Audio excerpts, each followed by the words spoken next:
We might as well get started here. I just want to welcome everybody to May's edition of the education seminar put on by the Rhode Island Commercial and Appraisal Board of Realtors.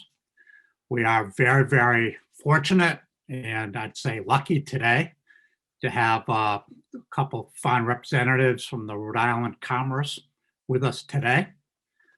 Hillary Fagan is the Executive Vice President of Business Development, and she creates business strategies for the state. She comes from a long financial background with NASDAQ out of the Washington area, and also with Morgan Stanley. John Riondo, who I've been blessed and fortunate to have a 30-year friendship. He's been saving me for over 30 years. Has an amazing pulse on this state. He's been at Commerce RI since, I believe, 1988. A few different names before Commerce RI, but he's been there nonetheless. He's responsible for different segments, including defense, manufacturing. I remember in the past, marine, transportation. And he's just a rock. If you need something, John's got to go to. Just to bring everybody up to date with what's happened in our past meetings, we were very fortunate in, I think it was in January, to have Patty Flowers, who spoke to us about 1031 exchanges, Rick Mandel, and from Sage Environmental, and Mike Donegan from Orson and Brasini taught us all about environmental concerns. Russell Gaston and James Tierney from Ocean State Business Development taught us about the SBA 504 program. And then we had a kind of a state of the commercial market roundtable. And then last month, we learned all about the appraisal industry in today's challenging times. Moving forward, the month of June and July, we will not have any presentations. In August, we're trying to set up an in-person, hopefully, in-person get-together. And then in September, we'll start up again with the education process. So I guess it's just time to sit back and learn what's going on at Commerce RI. So Hillary and John, it's all yours. Great, thank you. John and I will do this together, and I think, are you guys going to show the deck that we'll walk through, or shall I? No, Jack has the control of the deck. Great. There we go. And we thought, and this could be interactive, so if people have questions, I don't know, do your emoji or type it in the chat. We want to be here for you and answer questions that may be helpful. And of course, there'll be time for questions at the end. So, so John's going to start, talk a little bit about, remind you guys what Commerce does and who we are. And then I'll take over for a little bit, talking about some of our tools. Great. Well, thank you, Hillary. And Steve, thank you very much for your kind words. Is there any opportunity where I can stop here while the going's good and leave? I'm sure the answer is no, but thank you anyway. And Jack, thanks again for helping us out here. So next slide, please, Jack. So I think, most people know this by now, but let me just reiterate it very quickly. So back in 2014, the General Assembly passed revamping of our rules and regs and created the Executive Office of Commerce. And that really went into, when it first started was January of 2015. We had a brand new governor. Her name was Gina Raimondo at the time. And so under her aegis, Stephen Pryor was hired to run the Executive Office of Commerce, and he is still doing that. So effectively, what the Executive Office of Commerce, which is a cabinet level position, reports directly to the governor, which was the intent of the legislation. The legislation is really to formulate policy. And then the Rhode Island Commerce Corporation implements that policy. Next slide, Jack. So when you look at what we do, Again, we have, our mission, as you can see here, is really to help businesses expand in and relocate to Rhode Island. So we do that with a varying degree of services and programs that we will talk about.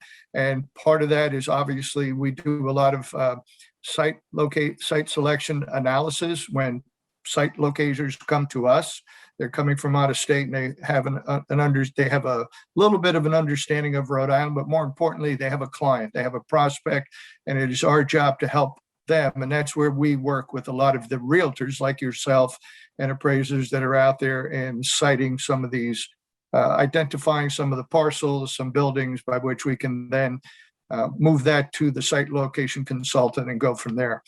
Not surprisingly, we have tax credits and other business incentives, which I'm going to talk about, and also a very critical and always has been is workforce training component where we work very, very closely with DLT, Department of Labor and Training. Next slide, Jack.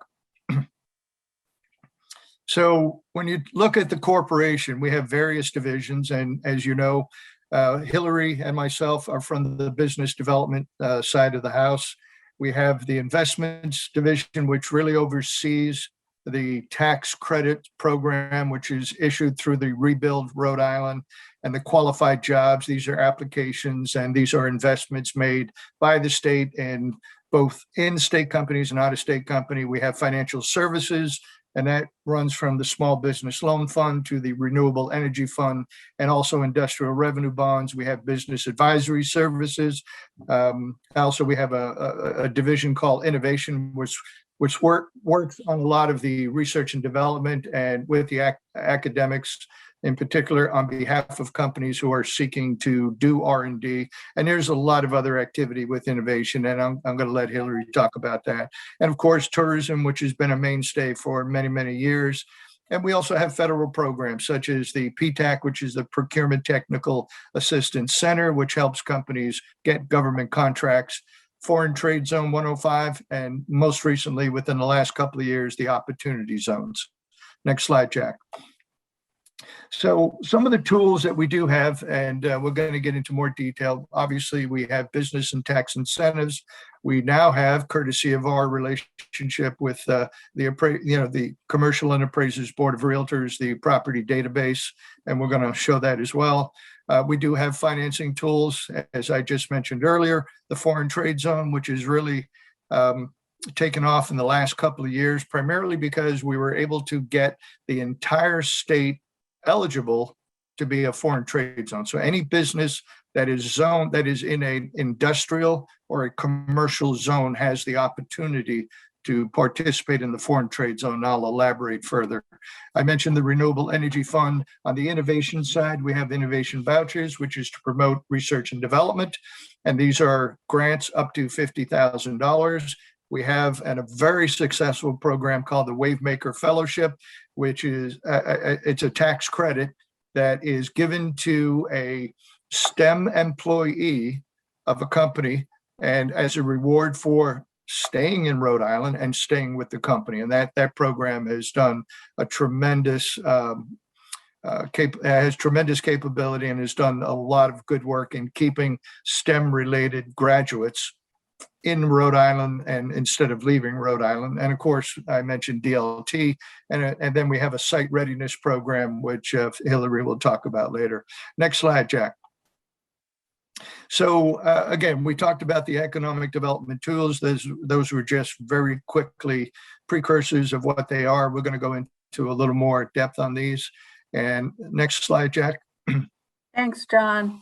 And Okay. and I think Doris is in the audience. That was Doris's picture, if anyone noticed, and she runs supply. So you've got someone in the audience who is directly involved with us, and who can also answer questions. And John, maybe I'll jump in and then flip it back to you a moment. Absolutely. The incentives, there are application-based incentives and there are by right incentives. The approach to incentives is really to solve a problem, especially around the application-based incentives. And we'll get into more detail, but we're trying to solve a problem and win a project that would have otherwise not happened. Whether it's a company here that's growing and can't grow without the incentive, or if it's a company that's choosing a location and is picking Rhode Island, but also considering some other states, we can use some of these tools to win the project. We have to be conservative with them. These are state taxpayer dollars, so we're very careful. But this is sort of just a little bit on our thesis of how these are really problem-solving tools.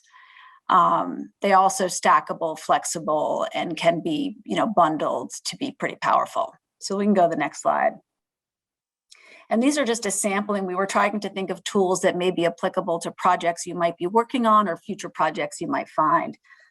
These are qualified jobs. John mentioned it quickly.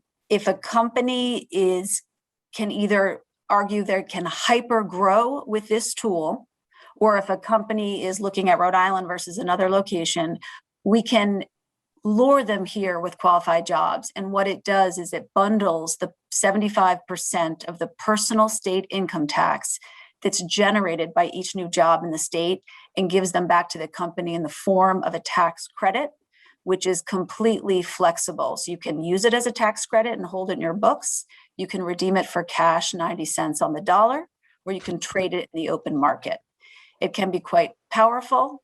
But again, this is an application and it has to fit with the mandate, the legislative mandate of the tool. You guys might be working with a company who might want to buy a building here, but they may want to buy a building in another state. You should call us and we can help you lure that company here using this tool. The rebuild tool, again, an application-based tool. This is to fill a gap in the financing or capital stack. So if a project can't get off the ground because there's a slight gap in the capital, we can come in with the rebuild tool, do an analysis, work with the project, and try to fill that gap up to 20% of project costs. As you can see on the screen, there's minimum project sizes, 25,000 square feet or more. So these are bigger projects, and a minimum spend of 5 million, unless it's in a HOPE community and we can relax that spend number. Again, it's not, none of these two programs are not upfront dollars. So you get the payouts either after the job is created and a W-2 is generated, or after, in the rebuild case, certificate of occupancy, and then it's paid out in 5 installments after. Some projects do use rebuild to finance the project up front, but the payout is an after the fact, something important to remember. And then one thing you guys should have on your radar is the site readiness program. This has not launched yet. We passed a bond, the people of Rhode Island, in December, and there's a $40 million bucket of money that will be used for site readiness throughout the state. I'm on the committee that's kind of taking a look at this. Again, it hasn't been rolled out, but it is to try to get a project done. These are bigger projects, and it might be raw land that needs development. It might be a site that needs to be cleaned up. Again, bigger in scope and scale, larger square footage requirements on this and larger acreage requirements. So I think, keep your eyes open. That's going to be rolling out soon, and we'll definitely promote it throughout Commerce. But just call John or I if you have questions. And I think in the next several weeks, this program will roll out. Next slide. And then these are very smaller programs that can help projects here. John mentioned Wavemaker. I think we might be the only state in the nation that has this program where we recognize that people who have terrible student debt, and we, the state, want to help attract talent to the state and keep them. So for science, technology, engineering, math, and design jobs, we can help pay down the individual student debt if they're working for a Rhode Island company in those fields. It's a fellowship, so it's an application-based. Innovation vouchers are to promote R&D. So you may have a company you're working with, a really neat company that's got a project and they need funding to do some research. We can fund in these grants, it's an application up to $50,000 to partner with a university, or if it's a manufacturer, you can do it in-house. And again, we can walk you through that and help you understand, is that project right for this program? And everybody in Rhode Island probably knows about the Renewable Energy Fund. Hopefully you do, but this is a fund that's run out of Commerce, and it's in combination with our Office of Energy Resources, and it's to promote clean energy projects. And so typically, if any of you guys have ever applied for it, you have to hit a button at an exact moment at an exact time to get in the queue. And it's just gotten very popular and hard to get the dollars. So they are revamping how this will work. But definitely don't forget about it. If you have clients who have a building and they need some renewable energy support, this fund will help pay for the installation of some of the solar panels, for example. Next slide. John, do you want to take this slide or? Yeah, sure. Let me, so again, I mentioned workforce training programs, and these right here are managed by Department of Labor and Training, a very good partner of ours.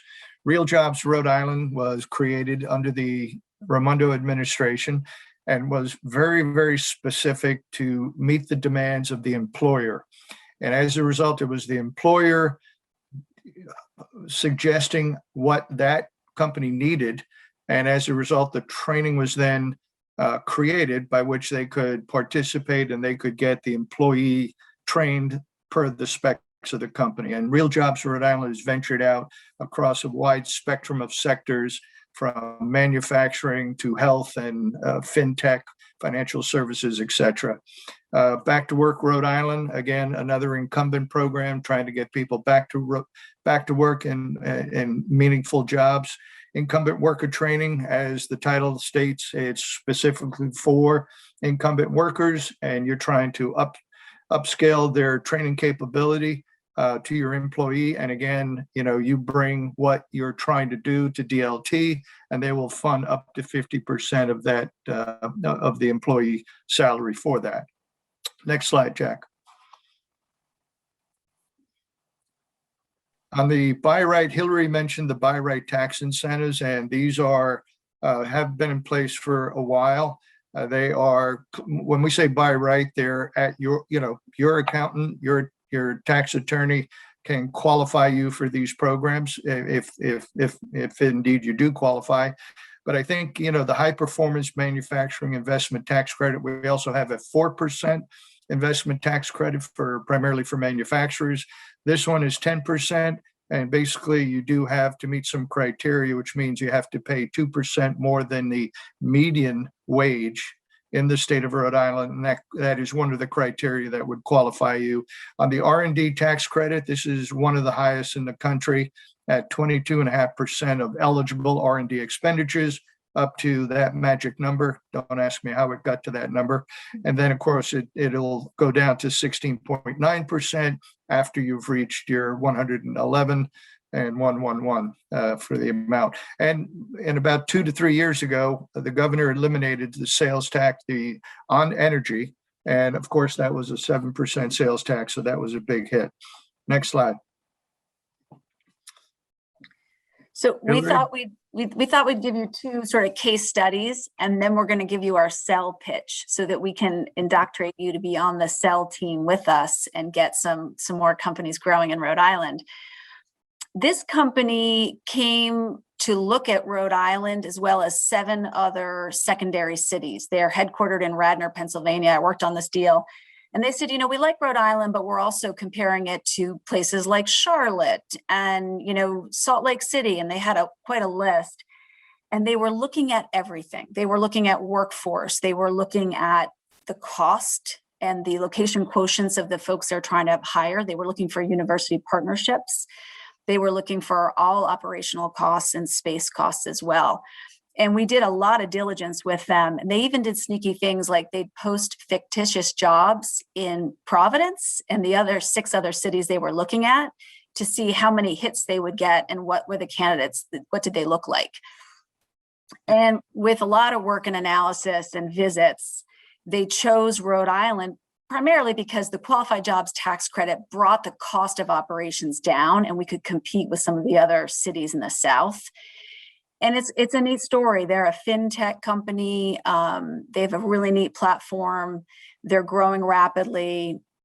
And they ended up going to downtown Providence The initial space was, I think it was 8,000 square feet. And in, I think it was early 2020, pre-pandemic, they came out with an announcement that they were expanding their space, and they were expanding it by 3 times the size. So they went to about 23,000 square feet in their building, and were ahead of their hiring schedule by X number of folks. So finding huge success in the state, and we've been able to, have them join different organizations and support things and be good community members and be a good employer in the state. So it's an example of their ability to meet up with commerce, get some incentives. We help them with the space. We help connect them to business community, and they use the Department of Labor's hiring programs as well to help find talent. So that's one case study that's sort of interesting. And John, I'll flip it to you for the next case study. So the other that Hillary was if you could flip the slide, Jack, is Methane Products out of Cranston. They are a global leader. They really are in using polyurethane as the one product, or the chemistry of their understanding of polyurethane, to do a lot of different products. And they do valves and seals in valves for the defense community.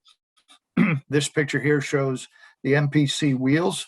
Even in this country and in Europe and in South Korea, there is a huge market for professional rollerblading, and that's the wheel. The preferred wheel in the globe is the MPC wheel. And this is a picture of a race being run.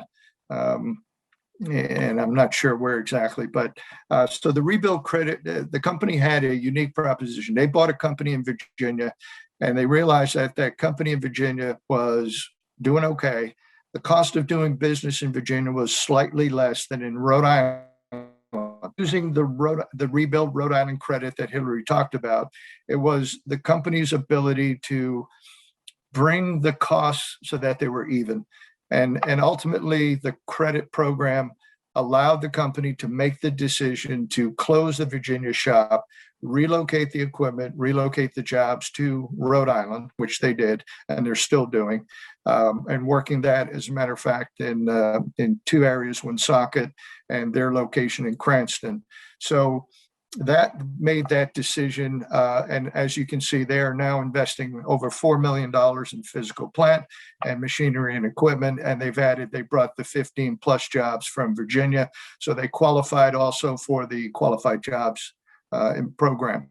And again, as Hillary stated, and this is very critical, is you have to produce the jobs before you get the credit. The credit is not paid up front. You produce the job has been in place for a year, then you secure the qualified job tax credit as you perform, and rebuild is no different. You perform, you get the credit. And these are key components here. So I think working with Methane Products worked out very, very well. And again, it was a growing manufacturer doing good stuff in Rhode Island, bringing a Virginia company to Rhode Island. Next slide. Next slide. Yeah. So in wrapping up that section, I would just say there's a lot of money coming down from the federal government to states, and our municipalities will be getting money. The state will be getting a little over $1 billion. And there's talk right now of all the agencies and the decision makers of what kind of programs will be most helpful to the people of Rhode Island. What sectors are important, what infrastructure investment will catalyze growth and support the community. So again, be on the lookout. There'll be a lot of programs we hope coming out of the agencies to support the community and help us get out of the COVID pandemic era. So, reach out if you have questions about that. Nothing's penned yet, but it's on the horizon. And this is our sell pitch. So I'll start us off, and John, you can jump in and keep me honest, but sort of the goal of this is we talk to both in-state companies and try to help them navigate and grow. That's the most important thing we can do, to be honest. But part of the strategy is also to tell the Rhode Island story outside of our borders. It's really important that we bring in industry as well to create a healthy mix and to keep you guys super busy in the real estate world. So here's our sell. This is sort of an abbreviated version, but let's go to the first slide. and we'll tailor this depending on who we're talking to.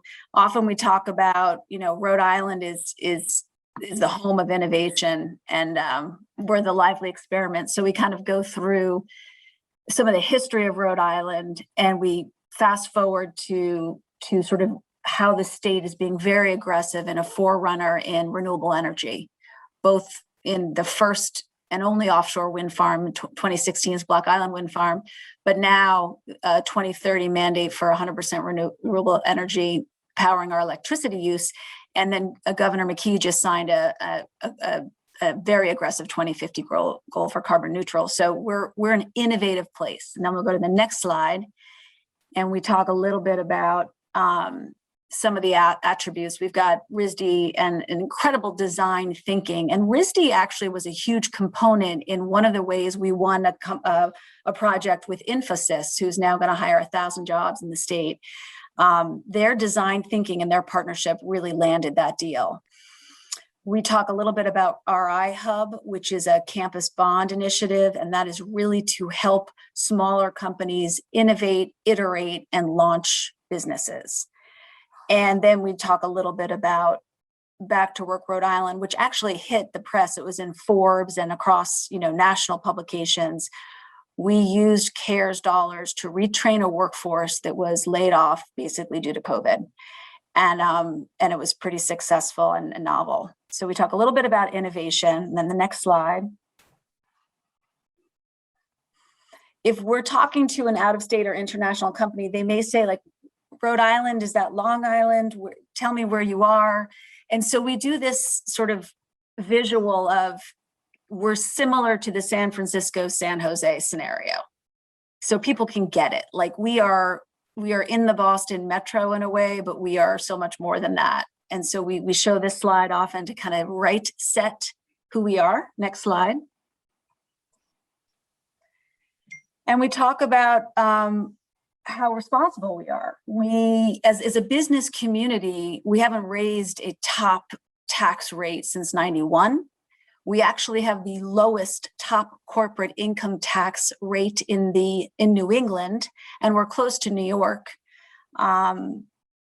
And no sales tax on energy use for corporations. So we're fiscally responsible, and we want companies to know that. Next slide. And this is our brag sheet. We're number 2 on Moody's Back to Normal Index. We've got some, we use case studies when we're trying to talk to a company about growing here, so they can see other people have done it and have been successful. And we've got a hot job market. So we do the latest tear sheets whenever we get new news. We'll add them into the deck. I'm sure there's more we can add, but John, do you have anything? I don't know if you have anything. Jump in if you do, but. Really quickly, the Honeywell project just at the start of the pandemic was one where they took on the task of making masks for the health community and just everybody. And that was a quick hire of hundreds of jobs, and they're still pumping out masks and other PPE products. That's a great point. Thank you. Next slide. Talent is on everyone's mind. If you're going to grow your company here, or if you are going to bring your company here, who are you going to hire? And that's a huge factor when corporate folks are making their decisions. So we have a database called Chimora. So if you ever need data on how many lab technicians are within a 32-minute commute of Warwick, we can get that data for you. Or how many software engineers are in a 65-minute commute of downtown Providence, we can get that data for you. So talent is huge. We can make introductions to universities, and we often do it, and help people find the talent to make sure they know that they can be successful here. Bullet 4 is our secret weapon, Skills for Rhode Island's Future. That is a DLT funded program that is like your free headhunting agency. They will take your job posting, they'll do free advertising, they will screen candidates in about 100 different ways, and they will build a list of qualified candidates and present them to the company.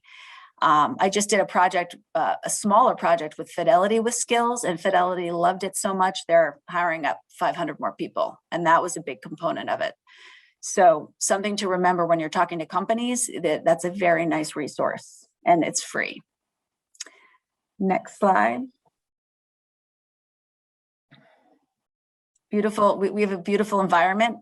United Van Lines tracks population trends. And I read recently that in 2020, there were only 3 Northeastern states with positive net migration trends. And one of them was Rhode Island.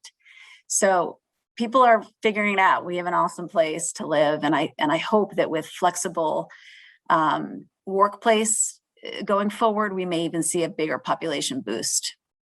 And pursuant to the census figures, which just came out in April of this year, we saw that we did gain population, and we're able to save our 2 congressional seats. There was a lot of talk that Rhode Island could lose one, but actually we were able to save it by virtue of the census data that showed we are gaining population. Next slide, please. More on how great we are and great lifestyle. So sometimes we add these slides in, sometimes we don't. It really depends on the project. And next slide. Smaller companies look for funding sources. And so we try to document any of the sort of VC rounds that hit some of the companies in the state. And we also talk about any of the projects, like who's here, who's been here for a long time and growing, who's new to town, and just to try to give proof points to show that you can be successful in Rhode Island. Next slide.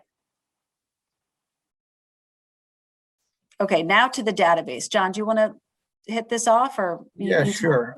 So clearly, in the partnership with the Commercial Real Estate and Appraisal Board, this has been extremely helpful, and it's one that it's unfortunate that Tom Sweeney is not available. I know he's been an advocate of this, as has been Steve Kirby, Jack Hudson, and a bunch of others in the organization. And I think it made sense for us to partner and bring this to the forefront. So you can see on the right-hand side of the slide, the search component, where it is a site search tool. And you can isolate just to Rhode Island. And of course, you could do retail, commercial, office, industrial, land. It goes on and on. Parameters that you can isolate and select, down select if you're really doing specific type of searches for within the state of Rhode Island. So we just think this is a good tool by which everybody can share their leads, their listings, I should say. And we want to promote those, and we also think it's better. It's better for the customer. That's Rhode Island businesses in particular, those who are growing, those who are seeking to change their environment. They're looking for a different location for whatever reason. So this has been a good project, and I think I'm going to defer to Steve and Jack if they want to comment further on this. I'll take a quick shot at it. This is a game changer for the organization. This gives every member an opportunity to not only market, to the people who are coming to look at Commerce RI, but this product is nationwide or even worldwide. So strictly by putting your listings in this platform, you're going to give companies looking to grow in here, in the state already, to grow. It gives more weapons for our friends at Commerce RI to bring people in. So it's a perfect example of how we can work together. And if anyone's interested in getting a membership and how to use it, just reach out to Jack Hudson or myself and we'll get you set up. Hopefully, we're also going to very quickly have it go both ways. So if John is working with a company coming in, we're going to figure out a way that John can put out there that he needs, a 25,000 square foot building with 20-foot high bay doors or whatever. So we want it to be a two-way street here, and that's going to lead to business for all of us and more prosperity for our state. Yeah. And Steve raises a good point. And obviously, if you look at the industrial vacancy rate, it is extremely low. Industrial space is a commodity these days, and as soon as it becomes available, it's picked up, and it's a challenge for us in Rhode Island, and we're always trying to change that. But obviously, that's going to be it will change, but the market forces right now, that kind of space is rare. It's hard to find. And again, so if you have listings, I agree with Steve, put them on this website. We then can look at them. You can look at them. You can look at others. And again, all of the listing detail is there. So nobody is cut out. Everybody is a winner here. So, and you can find access on you'll see that at the top at the commerceri.com site. There's also an opportunity zone page.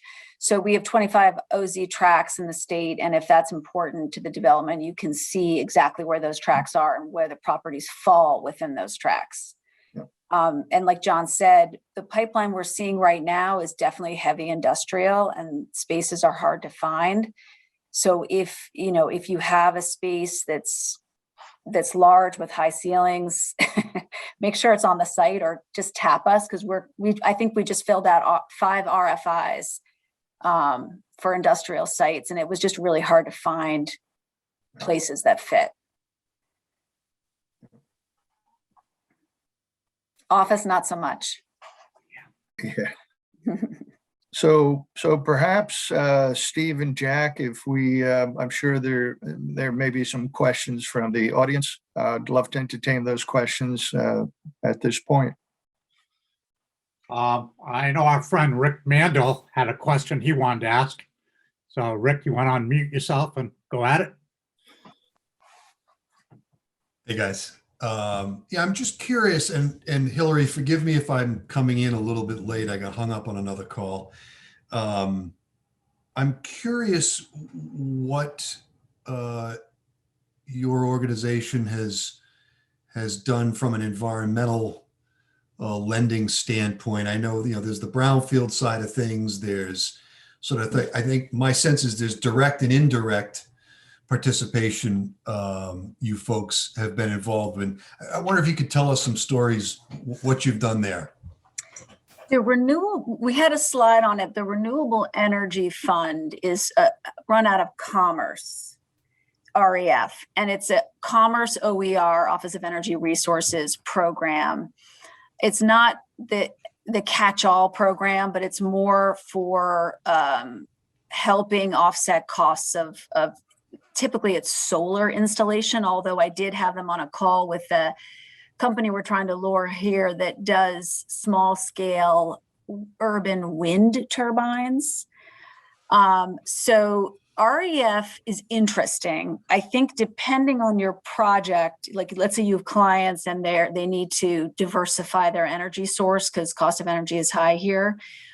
It's worth looking into REF to understand like what the overall cost to your client would be for solar installation, for example. There's a program out now, I believe, that's like the solar car canopies. Yep. And there's REF actually runs 3 programs. So we can, after this, send you the link to REF and maybe hook you up with a call with them. They're quite good. The program, as I mentioned really briefly, is going to change on how to get the funds because it's too popular now. It's one of those touch the button at 9 a.m. on the 19th, and you're lucky if you get it. So there'll be a little bit more of a different platform. So there's that. And then the other thing we do is a lot on offshore wind. Now that's not grant money, but that is trying to get offshore wind up and running in Rhode Island. We have a 400 megawatt procurement out from the state. Then Governor Raimondo in September announced an additional 600 megawatts. So we're trying to get that going. What that means is that any operator, if we get those things up and running, that's going to be, I think, 68% of electricity use covered. Any operator that you bring in here and put into a building can check that box that's contributing towards renewables just by operating in the state if we are successful in our 2030 and 2050 mandates. Yeah, I was thinking not so much about the renewable side of things, more so say Brownfields Grant funding, sort of the ground down environmental challenges. I know the Brownfields Grant funding wasn't put up for vote in this most recent legislative round. I'm told it's going to be coming up in the next round. mean, it's been a very, very popular program that's generated a ton of work and put a lot of real estate back in play that wouldn't have otherwise been. Is there something that Commerce can help maybe Yes. support or in addition to the Brownfields Grant type stuff? Yeah, so there's two things. Yes, that's it. Thank you for clarifying. There's two things. We had a small round 2 site readiness program. And so a brownfields cleanup can fall under that. Let's say, and these are, I think the maximum grant in round 1 was 125,000. So these are small scale dollars, but if you're looking to clean up a project, it can be DEM work on the environment. It can be engineering work. It can be soil samples. I mean, anything to get your site ready, that site readiness grant would be a fit. So right now that's not running. It just closed around 2. Okay. But I mentioned at the beginning, we all as voters passed a $40 million industrial site readiness bond. So if the project is industrial and large in scope, then those monies could absolutely be applied for part of that site readiness. That is not out yet. So we can actually flag you when the terms and the program is launched. But I think that's probably the closest thing, although I will caveat that with it's going to be bigger projects, square footage wise and acreage wise. So timing on the 40 million, when will that hit the street? We're reviewing the deck now, and QDC Quonset is going to be running that program. Okay. And I would guess, actually, this is being recorded, so I'm not going to guess. I don't know. I don't know when that program will come out. I think soon. We're getting close, but think we this can flag year? you. Yes, This year, I think okay. it will be. Yeah. All right. This was the bond, as Hillary has pointed out, this was the bond that was passed on March 2nd of this year. Yeah. It was bond referenda number 7, the last of the 7 referenda. And it was actually 60 million, 20 million was going to Quonset for port repairs. The other 40 million is going to be used statewide for, again, industrial development purposes. It will be managed by Quonset since they have an engineering team, a planning team, landscape architect. They have all of the skill sets to manage that. And they have been doing that at Quonset for many, many years. Okay. And getting pad ready sites. But I Okay. also think DEM could be a good audience for that question. They want those brownfield dollars back in the pot. And with all the ARA money coming down, why wouldn't that be a program we could focus on? Clean up, some dollars for cleanup and brownfield sites. Got it. Great. Yeah, if you can keep our group here in the loop as to when that 40 million might hit the street, that would be very helpful. Okay, Sure. Yep. fair enough. Thank you. We had another question that kind of dovetails to Rick's is whether it's you guys or other people in your organization, can you almost be a connector or a concierge if someone needs help getting through town regulations or getting through whether it's DOT, DEM, coastal resources? Can you guys be an assistance to help pull all that together to kind of shut down the silos of all these different organizations?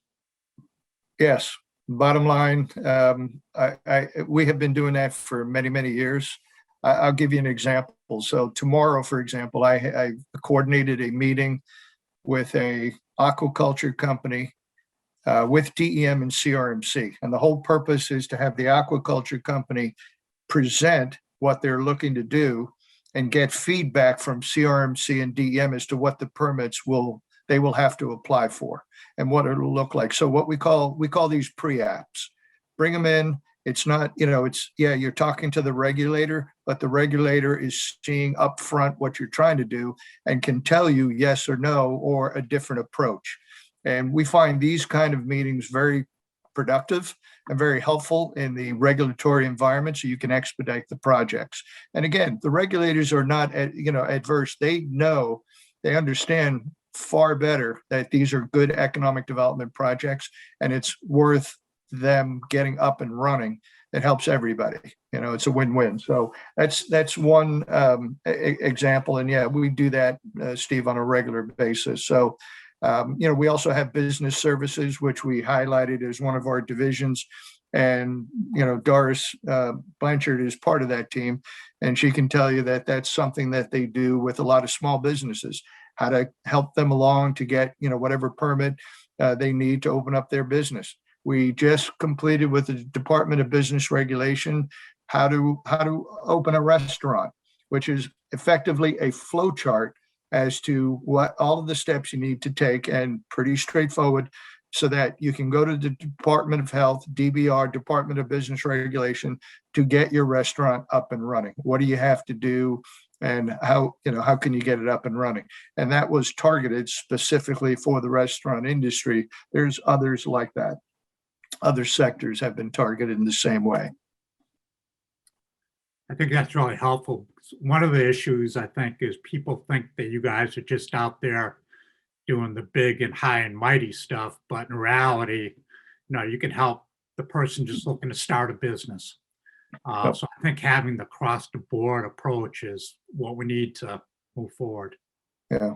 Well, you know, Steve, about 3 years ago, what we did, and this was when Liz Tanner was with Commerce before she went up to DBR, and Liz Tanner was a big proponent of small business. And under her aegis, a lot of this was working with small business. I mean, you know, LLCs, sole proprietorships in particular, and how to help them, guide them through whatever the regulation, cut some red tape if possible, but help them get up and running. We've done micro lending, which we didn't do years before. We now have, we opened up a program to do micro lending and work with other partners who do micro lending. And that really helps the small and sole proprietor get up and running. Jack, I'm not exactly sure how to do this, but is there anybody who's got any other questions? I guess just speak up and let's find out the answers. Yeah, just unmute yourself and ask away. And I would ask too, I want to flip it. And if anyone has, what are your biggest challenges? Like, what are you seeing in the market? What's your stumbling block? Is everything great, or are there things that are a challenge for you? Be curious to hear those as well, if anyone has one. Besides the cost of build.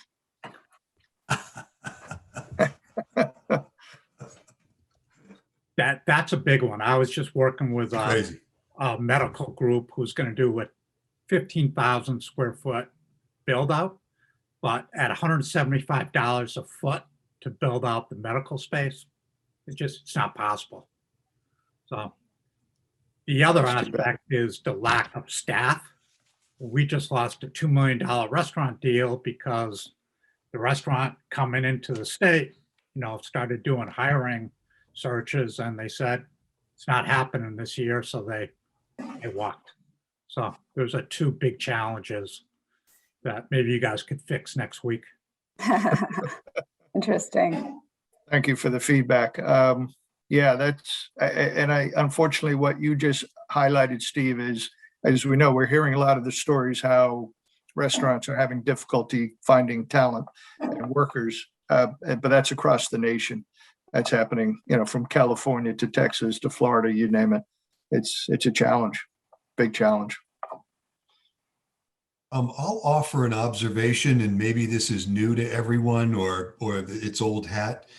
Right. So I own an environmental consulting and engineering firm here, headquartered in Rhode Island, been here coming up on 30 years.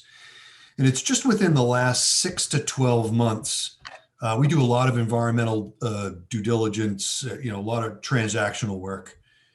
And I'm noticing a lot of out-of-state industrial investors for the first time looking at big industrial properties from an investment standpoint that they've never looked at before. And the kind of dollars that they're talking about spending on existing industrial properties, 20 million, 30 million. And they're not shying away from it. That's something new. I don't know, Steve, if you guys are seeing that, but it's something different. I don't know what to do with it. I don't know how to necessarily use some of the marketing stuff that, Hillary and John, you've presented here, but for whatever reason, there's a lot of money that seems to be sitting on the sidelines that is looking at Rhode Island big industrial stuff that I've never seen before. I don't know what to do about it. Yeah. There definitely are. There's a couple of large projects we're involved with. Whether or not they go is unknown at this point. But Doris runs Supply RI, and it would be interesting if we just make sure you guys are listed in Supply RI with your capabilities. So any Rhode Island company, and Doris, I don't know if you can talk now or not, but she's excellent and she can help walk you through how do you list as a supplier. Then you have these anchors that hold up and look into Supply RI to procure services in state. That's what we want to promote, services in state before you go out of state. And I think for your company, it'd be cool to make sure you're in there so that if any of these projects do hit, oh, there's Doris, we get you at least visible. What would you say, Doris? Did I summarize your program okay? Yes, thanks, Hillary and John. Great presentation. Absolutely. Yeah, so I put in the chat our website. I'll be more happy to have a one-on-one meeting, so you can understand the initiative, but that provides a lot of opportunity for our small businesses to connect them with different resources and with our larger bodies in the state. Yeah. Correct. Thank you. And Doris reminded me, info@commerceri.com. That is correct. Right. One of the other things I was just thinking about is what can we do to help you other than have multiple industrial listings? But if you have a prospect coming to town, can we help you like as a welcome wagon? Is there kind of pseudo social stuff that we could do to make your jobs easier? Yeah, thanks. That would be great. When the world opens again and we can do site visits, we definitely do that. We do full day visits or 2-day visits, and it would be great to have some of you folks involved and talking about the markets and what you do and how to operate a business here. That does help a lot. Right. Sometimes we partner with the Commodores who fund some of these things. So if any of you guys are members of, you ladies and gentlemen are members of the Commodores, that's a great organization that helps us entertain and pay for transportation for these companies. And there's also the Partnership for Rhode Island's Future. They often partner with us to help us sort of show Rhode Island off to some of these prospects. So I think, yeah, as the world opens up, it'd be great to have you guys involved. Perfect. And the other thing that you could do is, the team that we have at Commerce, the biz dev team, we're here to help Rhode Island companies grow first and foremost, but a lot of our responsibility is also, as I said at the beginning, telling the story into the broader world. If you come across an article of a company that looks interesting, that could be a fit for Rhode Island, that is expanding, I think there's only 5 of us on the team. Flag the article, send it to us, and say, this is an interesting company you guys should be looking at. And even better if you had a contact there.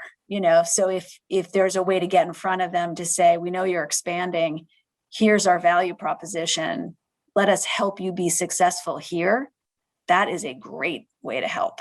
It's asking a lot, but it may happen. It does happen. We have people calling with pipelines, so that's another thing to think about. Right.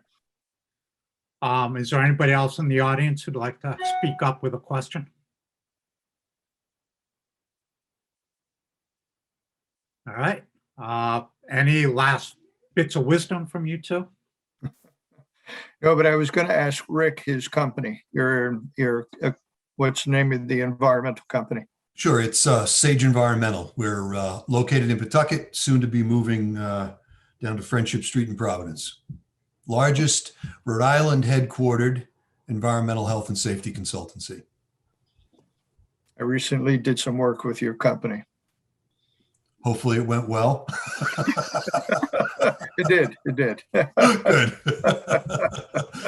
Sometimes we can be the bearers of bad news. All right, unless anybody else has anything else, I want to thank you all for joining us today. Look forward to hearing information about a hopefully personal get-together in August, and then more activities starting in September.